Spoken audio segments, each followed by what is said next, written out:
this one fellow is a All right. tennis player, and he got sick 6 days ago, and today he posted that his fever abated. What's up, everybody? This is Josh Baker. We're coming live from the Three-Legged Goat here in Pflugerville today. This one's going to be a little bit different today. We're doing this live. I hope nothing weird's going to happen. Chat's not showing up. It's all good. Things are going to get weird. But yeah, we're live at the Three-Legged Goat. So this is our first out and about. Josh Says Mean Things. I think this is episode 22. We have a couple people in the audience today. We have Kira, Brian, Kim, Dennis, Bill. What's up, Jim McDonald? We got a guy running for city council just walked in. I mean, we got everybody showing up.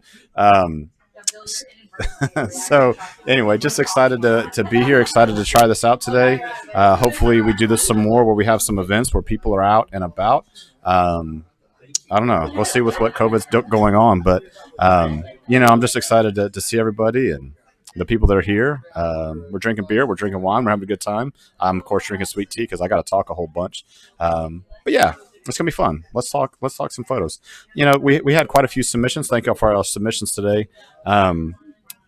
Sometimes it works out that there's a theme or that there's an overarching premise that shows up or some thread, but don't really have that today. So we're just going to talk a little bit about every photo. I will say some of the first photos we're going to see are from Laura, and they're a series, and she kind of wanted me to critique them as a series. And so we will do that. So I'll kind of not look at each of them so much individually, but kind of how they work more as a series. Uh-oh, I'm getting texts. Oh, all right. Let's see if we can make this work here. And that's not, we're just going to get rid of that because it's not working. All right. Well, that's not working. I can't see your chats right now. All right. So first photo we have is from Miss Maddie Beatty. Maddie was just a mermaid for us. And this is a exit photo. Now, this is kind of if you've shot a wedding, you've probably shot a photo like this, right? Sparkler exit is probably the most common exit shot you're going to have to get. So I think a couple things here. One, good job on getting them lit at all. A lot of times these exit photos are in very dim conditions. It's hard to focus, not a lot of light. So you really have two jobs at this point. One is to show the sparklers, and two, show the couple. So for me, I like to get a little closer to the couple. This is just me personally. I like to get closer to the couple so that I don't have this dead space on the floor. So see how we have the dead space on the bottom there? I like getting a little closer, showing them a little bit more. But then that allows me to use a flash that's closer. And then I would use a slower shutter speed to bring out those sparklers because I think the shutter speed is a little too fast here. And so we don't see a lot of that firelight, right? That the light, we don't get a lot of the ambient light from the sparklers mixed with our flash. This photo is very much flash overexposed. And so that would probably be the big change I would do. I think the flash part of the exposure, the flash half of the exposure is right. But I would just lower my shutter speed maybe to like 60th or maybe 100th. Second curtain sync, let that ambient build up, and then fire the flash at the end. So if it was me, that's typically how I go about it. My settings generally for the end of an exit, I'm usually shooting with my 35 prime, so I'm usually something like ISO 1600 f2, maybe 125th, and that just allows that ambient to come in, and then we'll set our speed lights to fire in there to where it kind of blends in, where it doesn't look like it's all flash. But good job getting the good exposure on the couple. Good job on it being in focus because that's hard to do. I've missed a whole lot of focus in a situation like this. So yeah, just keep kind of blending in that ambient a little bit more with the flash. I think you'll be all the way there. All right, so here is the series I was talking about from. What's up, Mark? How you doing, man? Good to see you. Where in the world are you, Mark? Are you y'all in Pennsylvania? Somewhere in the world? So this is a series of 5 photos I'm about to show you that Laura took from New Orleans. I think just after Katrina, if I'm understanding correctly. I may be wrong on that detail. So let's go ahead and take a look at those photos. All right, we have it's all black and white. So we have photo 1, photo 2, photo 3, photo 4, and then one more, photo 5. So I think as a series, it's fairly well done, right? Consistent lighting. It definitely feels like these photos exist as a part of a series. I think sometimes when you shoot, different times, different days, different things, that your processing might be different and they don't feel cohesive. So I think the first thing to judge a series on is it cohesive? And I think yes, right? I think yes, these definitely feel cohesive. I like my favorite one is this lock. And there's just something about it says American lock with this really like rusty cage, and I like the dappled light in the background. But then the fact that it's all held together by a zip tie, I don't know. There's something about that just it doesn't make me laugh, but I don't know. I find that part interesting. So that's probably my favorite one. I like the close up detail and the texture. I think that one with this one kind of show where we are with that crack in the fissure go really well. So those are probably my two favorite. I would have liked to have seen. I would have liked to have seen maybe a face in there or something to give us. This is all kind of in one cemetery, I'm guessing. But I would have liked to have seen maybe a different. Oh, thank you. I would have liked to have seen maybe a different perspective, right? Maybe one from the floor up or from the ceiling down. Something just to change your eye level a little bit, right? Maybe that lock from overhead. I think all of them kind of are shot from the same eye point, and changing up those eye points a little bit can show us more context, especially for that wide shot, getting it elevated so that we can see more of what's going on and kind of understand more of a sense of place, and then let the details do the work of describing the place, right? So I always give the example of if you're watching a movie, right? That first shot is that helicopter shot into New York City, and we see this big, wide kind of drone shot flying in, and then we see kind of a medium shot on the street, and then we see faces. Not that I think you have to have faces in this, but just the idea that a good wide shot to establish where the cemetery is in relation to the rest of New Orleans, and to give it a place. So one thing you can do if you don't have a drone and you want that elevated shot, if you have a tripod or a monopod, put your camera on 10-second timer and then hold the camera up, right? So you hit your exposure, and then 10 seconds it'll take the picture. And so just hold your tripod above your head, and it'll give you that elevated shot. You might have to do it a couple times to get it nailed down, but it's a way to get an extended elevation shot that's above what you can just shoot either with your arm or from your eye, right? So it's an easy way, if you have a tripod with you, to kind of get a more elevated shot that looks like it was taken maybe for a drone or something more elevated. But I do like the toning. I think the exposures are good. I think the edits are good. I just wanted one photo that kind of gave a little bit different perspective to establish where the cemetery is in relation to the city of New Orleans. So otherwise, I like it. Good stuff. All right.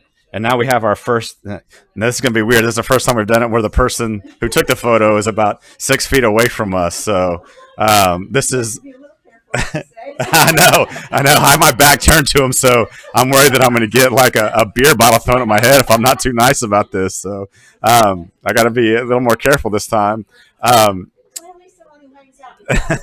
But the first thing that I would say about this is, if you don't have the song Piano Man going through your head when you first see this photo, I don't know what to tell you, because that's exactly like the chorus of Piano Man is exactly what this feels like to me. Just somebody crooning on stage, mic, head back, hands at the keyboard, lights, right? We got blues, we got reds, we got oranges, we got yellows, right? All that color, that feel of the nightlife that we've all missed so much. I really love the vibe of this photo, right? It definitely has a vibe I think we're looking for when we take music photos, right? The hard part about music photos is you're so much at the whim of the stage lighting, right? We're not allowed usually to bring in our own lights. And so whatever whatever the lighting director decides to go with at that point in time, that's what you're getting. And it's up to us to either process that out or to wait for the right moment to capture what we really want. So I think this is a good moment. I think the colors are good. I like that we can see some of that ambient on the tabletops. We can see that neon in the back. And then we have our subjects contrasted against that, the subjects in blue, and then we have the warm behind. So the subject naturally pops off because we have a contrast in color. And that's always something I'm trying to achieve in my work, is using color as a way to contrast, where we don't necessarily have to use aperture. We don't have to use exposure. We can use color as a way to separate our subjects. Okay. Now, the one thing that I would have liked to have seen, potentially this is a horizontal instead of a vertical, for the simple reason that the back of the guy's head's cut off. And so a horizontal, I know. But a horizontal, I think, would give the performance a little bit of space to feel that, that motion. The crop feels a little claustrophobic. And so just a little bit more space, maybe going horizontal. I think above those 3 circular lights is a little bit of dead space. So going horizontal would bring that part of it down. And then there's dead space on the bottom from his thighs below is a little bit of dead space. So I feel like the action's more horizontal than vertical for this photo. But that's really my only critique of it. Everything else is great. We got hands, we got a good exposure, we have good light, when we have good color contrast. So again, always play with cropping and going vertical and horizontal. I know, now I gotta be, they're right here. She's right there. All right. What do we got next? Okay. Now, this one's going to be in 2 parts. So this is from Christina. She just sent me this raw file. So this is a straight out of raw. There have been no edits to this photo whatsoever. But sometimes Chris likes sending me photos, and then I go to town in Lightroom. And so I just want to talk about what I would do with this, and I can actually physically show you on this one. I need to keep my hands off the table because I keep shaking. So for me, for this Olympus shoot's more of like a 4x3 than a 3x2. I don't know. So let's see what I did. I'll kind of talk you through why I did what I did. How about that? So here's my edit of that. I'll flip back and forth one more time. So here is the raw file, and then here is the edit. So what did I do? What did I do to bring that out? First thing I did was change the white balance. It was a little warm straight out of camera. I think it was at like 5,800 Kelvin, a little bit too warm. So I brought it down to like 4,900 just to give a little bit. For me, I like my water to be a little bit more blue. I like my skies to be a little bit more blue. And so I just changed the white balance to bring everything blue. And then I used a radial filter along the rocks and kind of the center part for a little bit of warmth. So we're playing with just a little bit of warmth on the rocks and letting the water go cool. And then I did a negative gradient from the bottom and a negative gradient from the top to add in some even more blue from the top and from the bottom. Just so to kind of accentuate the blues while keeping that rock neutral to slightly warm. And that's going to let that rock kind of separate. The other thing I did, obviously, was crop. I just wanted the rock to kind of be the star of the show. And so this photo's kind of shooting up at the rock a little bit. So I want to give a nice foreground up to the rock, to the spray, and then let that rock in the distance. It's framed by the dip. That's going to be our background. So I really wanted to accentuate those parts. So I brought the photo down. I basically just chopped off the top. I went with more of a 16:9 aspect ratio instead of the 4:3 that it was shot as. So yeah, that's basically what I did. I did add some texture. I did add some clarity to the center. And then I subtracted it from the bottom of the water because I didn't want the sharpness at the bottom to draw your attention away from the subject of the rock. Okay. So negative clarity on the bottom of the frame so that the sharpest part of the photo is where your eye goes. Yeah. But great photo, Chris. Sorry I couldn't get to the one you wanted to send me. I was setting up. I just couldn't quite get to it. All right. This is from my buddy Kosh. He was supposed to be here today, but his car's in the shop. So this is a really cool reflection shot. He didn't tell me where he shot this, but this is one of those photos that I assume the couple loves. This is the type of photo that, if it was a photo of me and my wife, it would be hanging on the wall of my house. That being said, there's one thing that bothers me about this photo, and I can be a little bit more mean to Kosh because I know he can take it. but that is the horizon line and the line of the pier they're standing on are different. They're slightly distorted, and in the full version, it's even more apparent. But the right hand side of the pier is a little bit closer, so we're not quite centered to the subject. And so we have a little bit of distortion going on in the foreground, and then the horizon makes it feel like it's kind of tilting away. Well, if you're looking at my screen that way, it the right hand side of the photo feels a little bit lower than the left hand side of the photo, and so there needs to be a geometrical fix there to really accentuate the perfect lines of the horizon, and then let their curve and the shape of the humans take over. Now, compositionally, the other thing I would change, I don't know if I love them right against those rocks. I think it might be more interesting if they were off to one side or the other of the rocks, to so that the couple is the mid ground and then the rock is the background. Whereas for now, it feels like they're kind of blocking the background a little bit, and I don't know. I would have liked them a little bit more that way, so that it goes couple, small rock, big rock. I think then you would kind of play into that rule of odds where we have three things there working instead of now they're kind of muddled against that background. That would be my own, little critique. I love the reflection. I'm a sucker for reflection shots. I work hard to get those in all the weddings and engagements I shoot. A lot of times I bring out my phone and put it under my lens as a way to get reflections. And so love what you're going for there. I just think a couple little tweaks can make this even more of an impactful photo. But the toning, all of that, really good. Just it has this really soft, misty, kind of magical feel. I wouldn't change any of that. Just slight geometric change, and I think this photo would be a little bit stronger. Boom. All right. Now, how can I critique a photo when I was the one holding the lights on this one?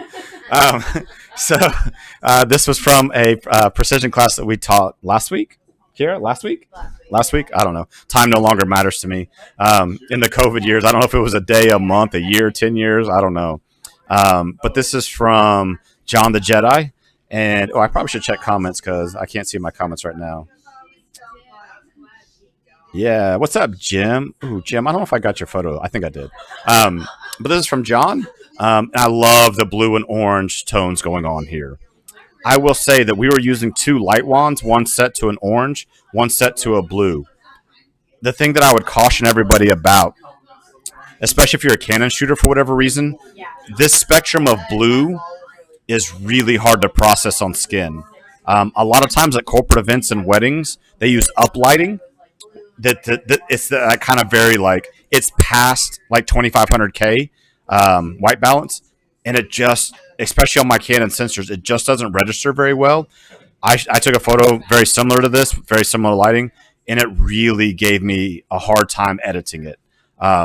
It's just a very delicate color channel to work with, especially at the lower end of our white balance range, right? White balance range is basically 2200 Kelvin to about 100,000 Kelvin, and this is like right at the edge of it. So you start getting some very strange color shifts. But I think John did a really good job of keeping it soft and keeping everything feeling really nice. Where Carly here, I kind of, she's looking off to the side. It has more of a candid feel where it doesn't necessarily feel like, hey, we're on a photo shoot. It's posed. It has more of a in the moment kind of feel. And the other thing I want to talk about this photo is what we call motivated lighting. If you notice, the background is orange and blue, and then our lights are orange and blue. So obviously it's lit, but it doesn't scream, hey, this photo was lit, right? Because the colors are coming from the palette in the background, so it feels motivated, right? So when we go out and we shoot and we're using the ambient, right, we're using the lights and textures around us, if we pick up on those colors, our photos are going to feel more natural because the lights that we use will feel more motivated against that ambient. Does that make sense?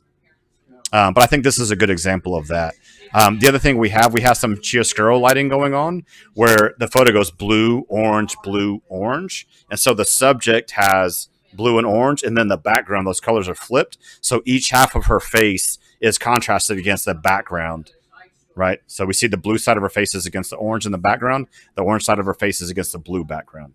And so that gives a nice natural contrast to and it brings that, it's like a nice rug, right? It really brings a room together. So yeah, I really like this one, John. I actually think I like your processing better than mine on this one. So good job. Good job. Uh-oh. We have another one. He's sitting right behind me. Wave your hand, Brian. There you go. There's Brian. Now he's looking at the photo that I'm about to critique. It could get weird. Hopefully it doesn't. So, yeah, they do. So this photo is really two parts. I want you to put your hand over your eye and look just at the top half of the frame, and then put your photo just below his tie and look at the bottom half of the frame. It's two very different photos, right? So the light's coming from above. So the first thing that we notice is the brightest thing in the frame, his face and the, I don't know, the whiteboard behind him. And we're like, oh, cool. There's a guy in a tie, and it's an office shot, right? Totally normal. And then we look down and we realize that his guts are coming out of his shirt. Two very different halves of a photo. And I love that this just feels like a candid moment. This dude's just like, yeah, man, I really got to get those TPS reports in today. Oh, yeah, can somebody call the doctor? Right? It just has like a very casual but also horrific feel going on to it. So some other things that work really well. I like the internal framing, right? So the wall closest to us in this photo is kind of a mid-gray, and then the subject is framed by that, and then they're the brightest. And so your eye naturally kind of goes to his face, and then hopefully it works its way down to the guts. So I don't know, this photo made me laugh because it feels like a photo out of Office Space on the top half, and on the bottom half, it feels like a horror movie gone very, very wrong. So I don't know, I dig it. This really makes me laugh and chuckle every time I take a look at it. So good job, Brian. Thank you. Hey, all right. No beer bottles thrown at my head. Awesome. All right. Yeah. And Mark, yes, it was Josh lighting. I was holding light once at the time. So this one's from Mark, is a good lad, who's currently somewhere in Pennsylvania, I'm guessing. And now I guess he's shooting like yoga Ford Bronco commercials. No, this is his lovely wife, doing some of her amazing yoga, and dog just like chilling in the background. I love the blues and greens going on here. The color palette in this photo is kind of the first thing that I noticed. I mean, obviously there's a woman doing the splits and on a handstand. I get that. But past that, then the next thing is kind of color palette, where it just has this very naturalistic vibe going to it. The only thing, my biggest critique here, right? So there's three subjects, right? We have Jessica doing handstands. Look at her triceps, man. They're awesome. We have a really cool Ford Bronco, and we have a great dog. The only thing I would have loved to have done is kind of separated the car. And so the car's on one side, yoga, and then the other side, dog.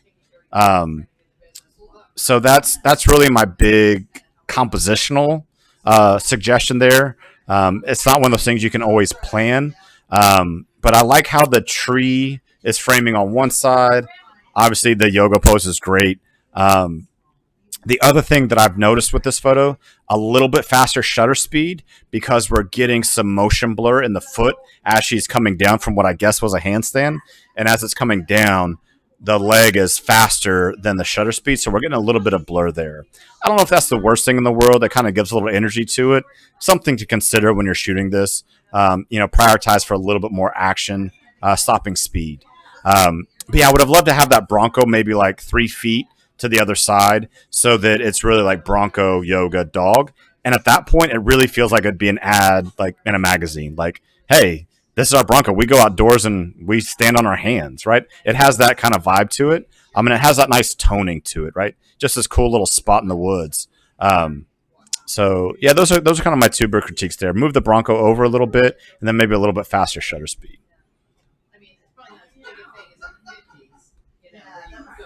All right, this one's come from Jessica. I'm a cat fan. I have 2 big cats at the house, but I love the little paws on the guitar. Oh, it's very cute. But then we have the fur on the bed, the fur of the cat.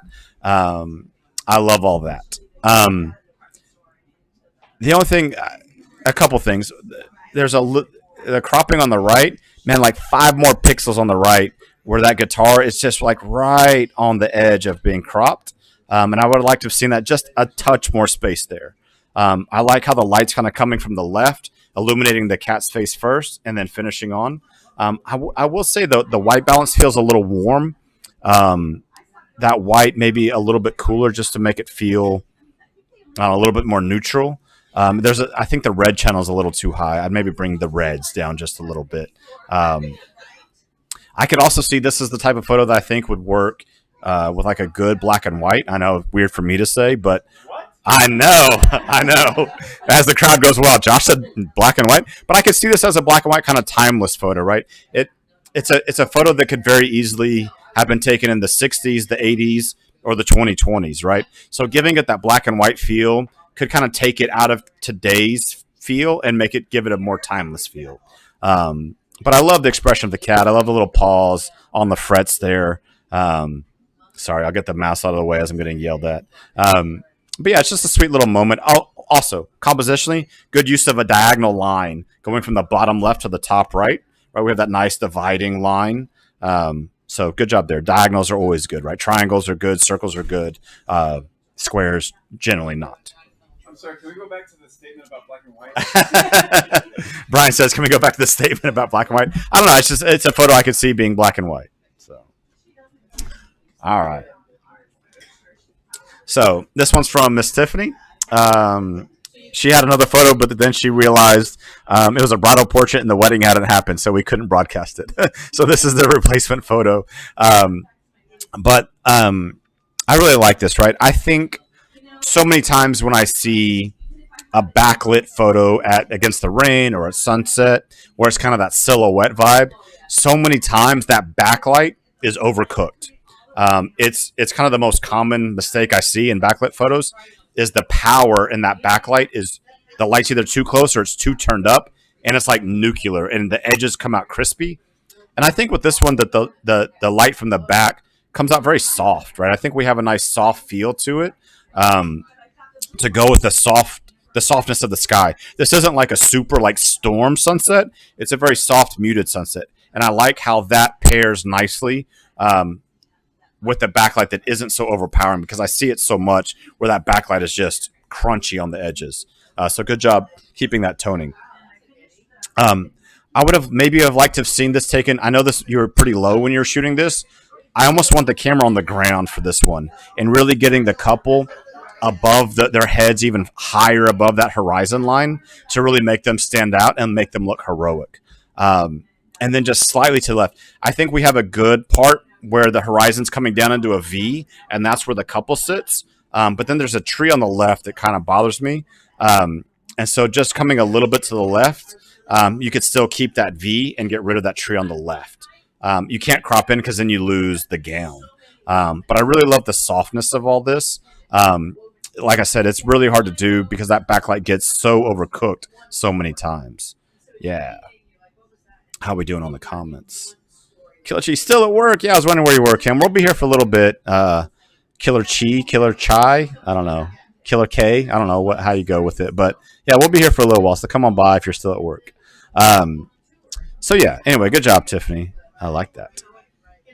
All right, this one comes from Kendra. Now, again, I can't critique this photo too much because this was from one of my classes, and I set up the lighting. So it always feels weird when it's one of mine. I'm like, well, the guy that lit it should have done differently.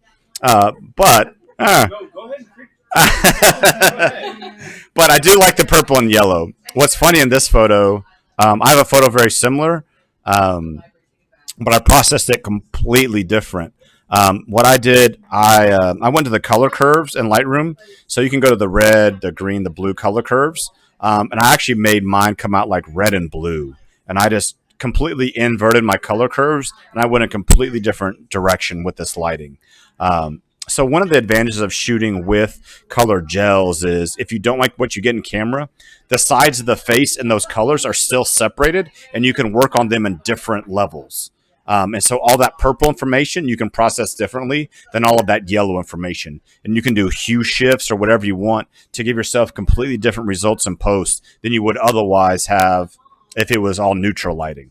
So that's one of the advantages of shooting with color gels is you can either accept that color or it's very easy to split them out and go in completely different directions in post. I will say that the hands kind of get lost here. Roman's against kind of a neutral black. I think we were about to spray water at him. And so it's supposed to be underexposed against the background.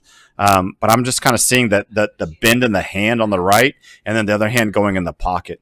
Generally, when I'm posing guys, they want to jam their hands in pockets, and I try to allow them to say, and I just try to tell them one hand in the pocket only, because then it gives you something to do with that other hand.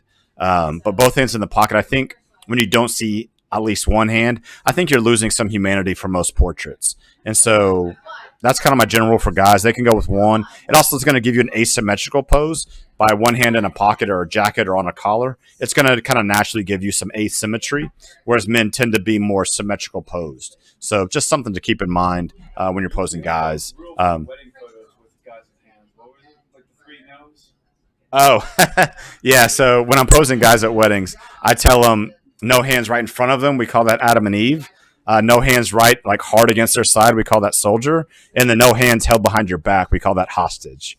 And so we say no Adam and Eve, no soldier, no hostage. And so that's kind of a good rule of thumb there as well. So, but I do like the color. I like the purple and yellow contrast because I lit it. All right, let's see what else we got. Oh, here's Jim McKay. I had that shirt. Brian says he has this shirt. So speaking of hands, I'm guessing the lead singer, this is a band shoot, he said, the lead singer's bottom hand is just cut off. Just back up like that much, just a little bit. Also, I know Jim was using his 645Z medium format camera when he took this because he wins the award for the biggest file size in his submission today. I went to download it and it was like, I don't know, 50 plus meg. I was like, oh man, all right. So this is a very high resolution photo. Yeah. But I like the lighting. I like the kind of like yellows in the back. We do see one little light one in the back, but I don't really mind. You don't really notice it. And I like the pose, right? I think that's he is kind of giving a little bit of an Adam and Eve, right? You see what I mean? Covering the fig leaves. There you go. But, I think it's good. I think it's interesting that he doesn't have sunglasses on while the rest of the band does. That says something. He's got a big, I don't know, was that a Godzilla creature on the front? So it's saying a lot of things. There's some other artwork in the back that kind of brings it all in. Big speakers, soundstage, right? We know what's going on here. I like the lighting coming across his face. And then, I like the yellow golden hues in the back. So it has a little bit of a monochromatic feel there to it. A photo like this, if you look real close, you'll notice that the shelves aren't horizontal or they're not perfectly vertical, but it's a band photo. Like it's not supposed to be that. So I don't care, right? It's more about like attitude and vibe. And so it's kind of interesting that his shirt has all this like, and then he's just like, I'm an angel. It has a very like interesting contrast going on there where he's just kind of like melancholy chilling. Then his shirt is like Godzilla. And then the guy in the back with the studded jacket, right? A lot of like, and he's just kind of chilling on the back. So I don't know. There's some interesting contrast, like what they're wearing, but then they're like expressions. So I don't know. Brian, what do you think? Would you go like more crazy on the posing here? Where they're like, Great. A tighter crop on the right side. Bring it in a little bit on the right. If you cropped it in tighter on the right, you could tilt the frame a little bit to be more even and everyone would still be even. Yeah. I think the right side of the photo definitely falls away a little bit. Yeah, so from the top left to the bottom right, it kind of falls away. You get the light out. Yeah. You still wouldn't cut off anybody else and be more evenly framed on. So the guy on the left is closer to the edge. So you crop in to the right, you get closer to the edge, and then you can also tilt the frame a little bit to make it a little square. I don't know if you cut all that. Brian says crop it and rotate it.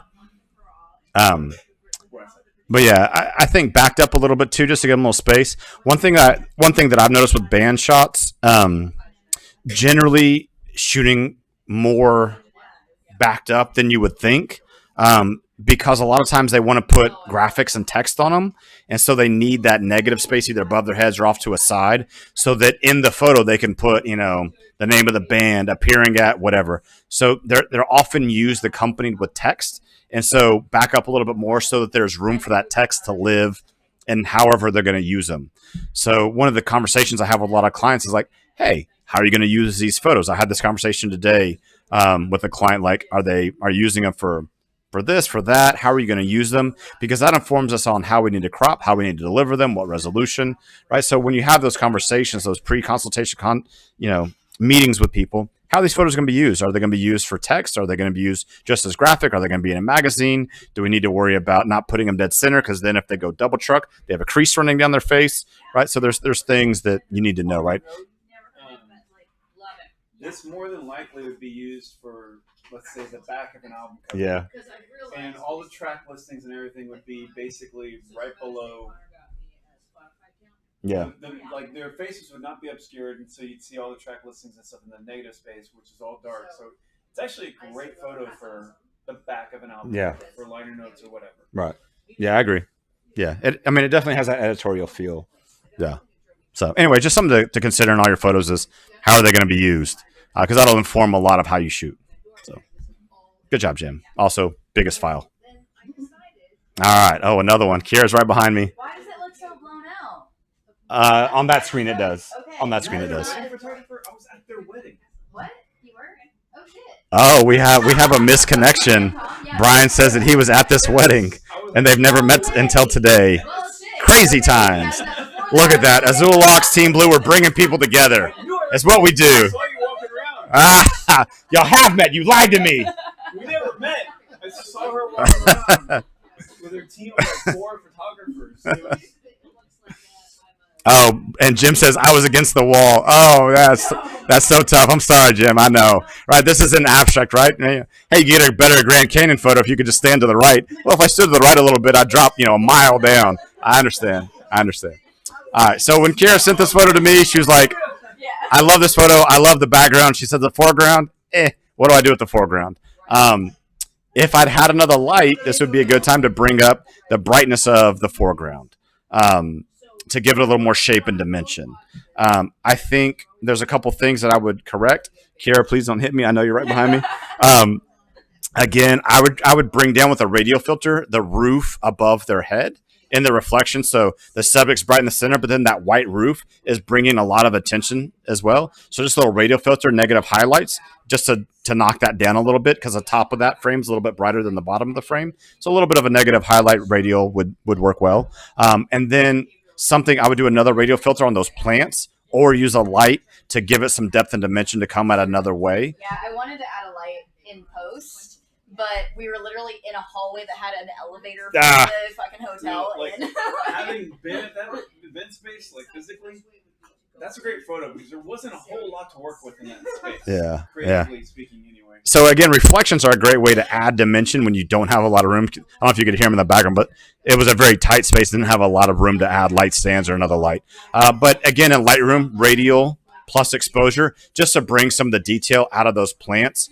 Just because we have such a high contrast lit couple, but then we have a very low contrast area with the plants on the right. So just balancing those out a little bit, even though we know it was lit, just as a way to make it feel a little bit more there. Yeah. A little more balanced.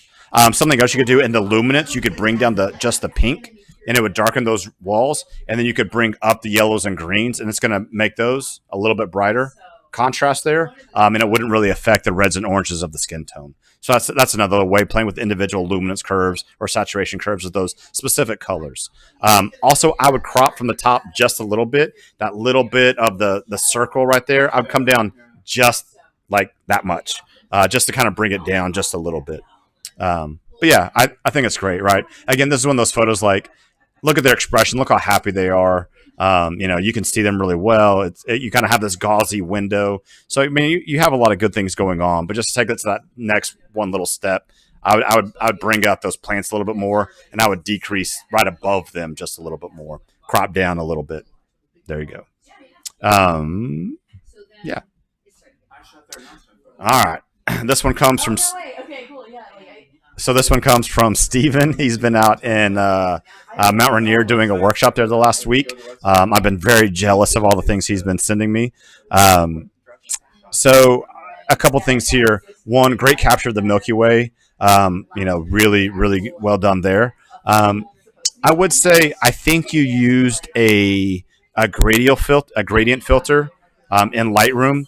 and it's really apparent on the ridges of that mountain range. I think that's what's going on here, but the tops of them are really dark compared to the rest of them. I don't know if that's just the way the sunlight was or what, but it's something there.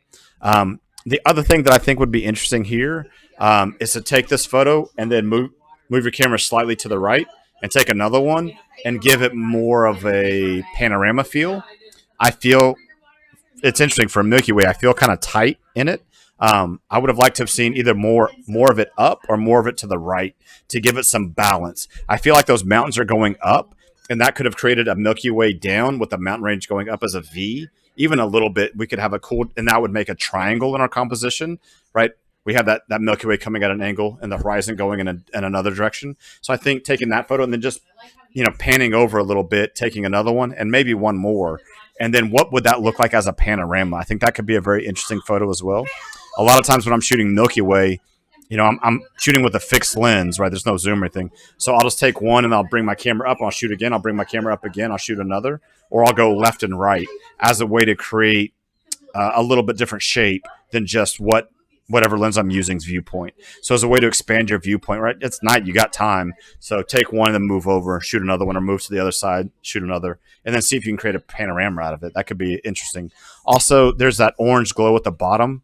I would either make it more of an orange to make it feel like the sun, or I would cool it down and make it feel more just like natural glow. I feel this one's a little bit in the yellow range where it's just kind of not sure if it needs to be warmer or cooler.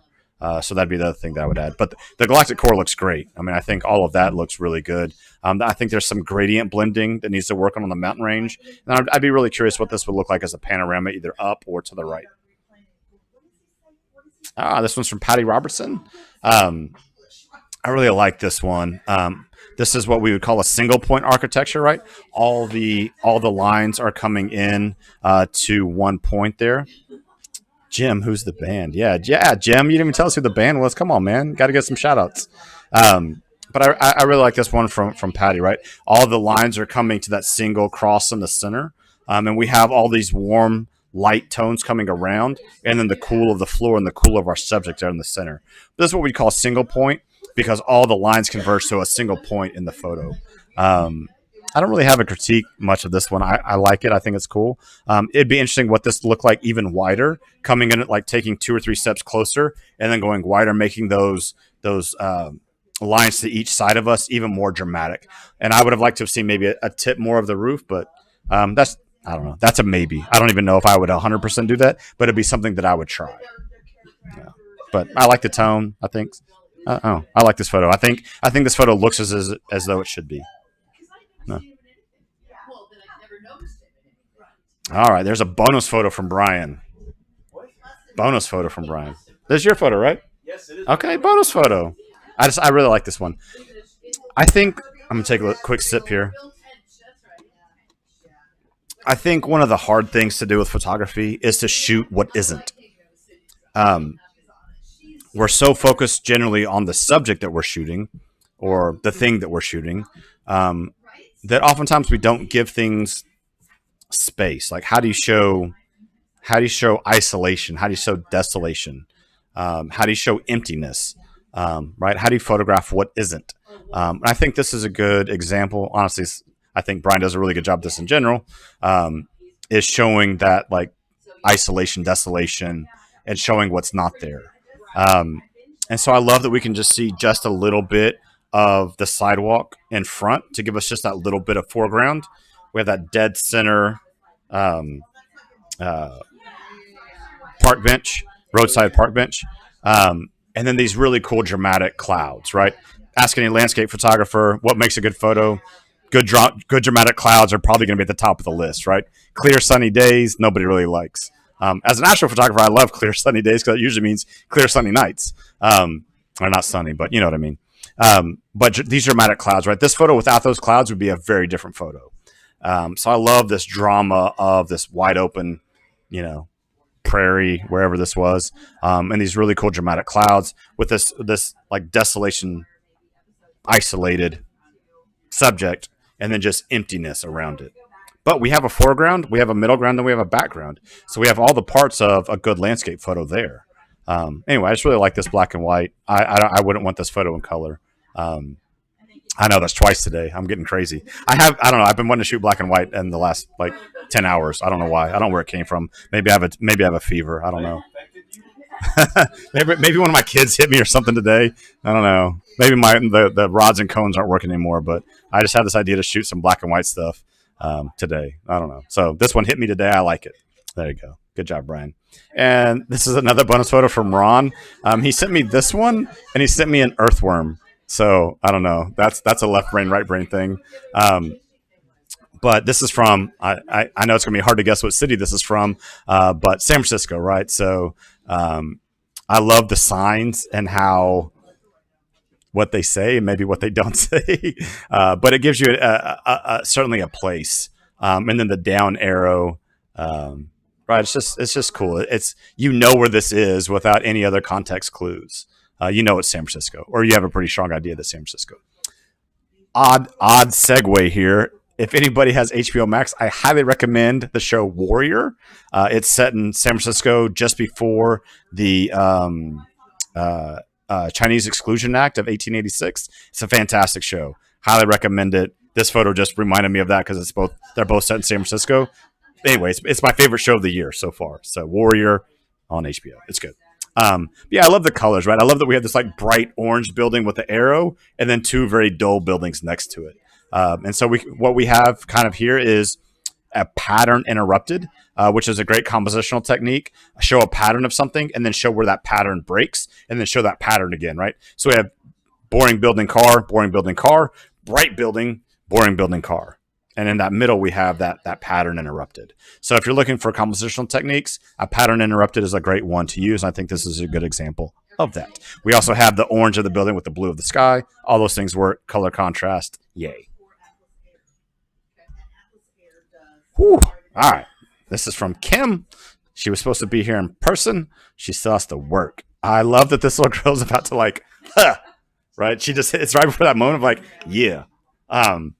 Right, big throne chair. The world is yours. Girl in a big dress, and she's about to flip that hair.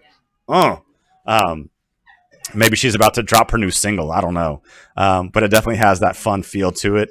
She's about to be on stage. Right, the curtains are draped and ready to go. But also that blue dress against all that red. Right, so just another example today of how we can use color as a way to separate our subject from the background without having to use 1.2 or without having to use a lot of exposure. Plus or minus, right? We can use color as a way to make our subjects pop off the backgrounds without, I just think it's the most interesting way to do it. Great street photography generally has great color contrast, and I think this kind of plays on that as well, where we have this bright blue against this red sequin background, and I just love this expression where this little girl is just like, yeah. So yeah, fun photo. Any nitpick, I would just crop a little bit from the bottom. That's it. I don't know. I love it otherwise. It's fun. Is that it? Is that all the photo? Oh, no, we got more. Okay. Another horizon. I actually took a very similar photo to this on a trip a couple years ago in California. I love the texture, the way the sun's hitting the foreground. Then we have these like out of focus people on the horizon. Speaking of the horizon, it's just a little bit, it's close. It's like 1 degree off. So just tilted a little bit that way. If you're in Lightroom, there's a ruler tool where you can draw the horizon and it'll automatically straighten it. So something to try out there. But I love that the person's kind of just out of focus. Really the focus is on the texture of the foreground and the people are just there to give it some size context. But I like the toning, right? It's got this nice orange, that crooked light coming across with the blues of the skies. If you want to do anything, you could probably do a negative highlight gradient from the top coming down, add a little bit more blue if you really wanted to accentuate that contrast between the orange of the foreground and the blue of the background. That's something you could try. But I think it stands by itself and it still looks, I don't know, just has that like summer feel. Doesn't this just feel like it was taken during the summer? It's got that kind of summer glinty light coming across. And people playing in the water. If it was winter, it'd be cold. So, yeah, I like this. I would just fix the horizon. And then I like how we have kind of a subject on the right and then two on the left. So we have rule of odds. I know there's three people, but with the way the shadow works, it looks like three. So three shadows kind of opposed to each other. So we have that relational midground to background going on there. So a lot of things work. I would just tilt it slightly. And I think it'd be a much stronger photo. Awesome. Whoa. Wow. Is that it? That's all. That's a lot. That was 50 minutes of me talking. Look at that. Hey, Kira. Hey, Brian. Let's see the back of your heads. But that was 50 minutes of me talking straight. Ooh, we'll go to the main cam. All right. That was super fun. Nothing crashed like it did last time. I'm so excited. We have a TV behind us showing it into the bar, and we have people like throwing things at me. It's fun. Wish y'all could have been here. What?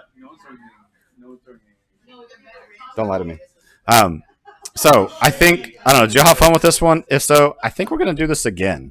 You sent the wrong edit, Jeff. And then somebody says thumbs up for Warrior. Yeah, you know what's up. That's what I'm talking about. But I think we're gonna do this again. I don't know if we'll do this in August, but I definitely want to do this again, assuming we can, assuming COVID doesn't go crazy again. But I'm digging this. It's fun. It's fun. Like saying it was easy for me to stand behind the keyboard and say mean things, and then with people behind me that submitted photos, it was a little bit different, right? I had to be. I don't know. It changed the dynamic a little bit. I enjoyed that, but it was fun. I got to hear some comments from them. I don't know if y'all could hear them, but I was thinking that a little more energy. I was tired of doing this from my office at my house. So get out and see the world a little bit, right? That's why we're photographers. We want to get out and see the world. So yeah, if y'all want to do this again, leave it in the comments. Say, yeah, we want to do this in person again. And then if you're in person and you're a Patreon, you can always come out and visit as we do those. That's always the invitation. So yeah. Otherwise, that's it for today. I will say the next thing we're doing is a Learn Lightroom Live, and we're going to be processing architecture photos because I just did a whole round of them. I've done like 3 architecture shoots in the last 2 weeks, so we're going to be going through some and kind of talking through how we might accentuate our interior and commercial building photos. So we're going to be processing some of those. That'll be the next thing. So that'll be the next stream. Otherwise, y'all have a great night. I'm going to drink a beer now because I've been holding off until I got through the stream because I was worried something was going to crash and I needed all my wits about me. So otherwise, y'all have a great evening and we'll see y'all soon. Woo!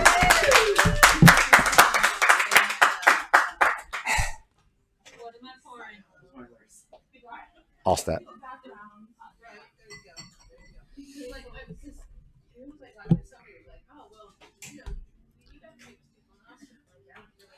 Surprise on me with the second photo. I know.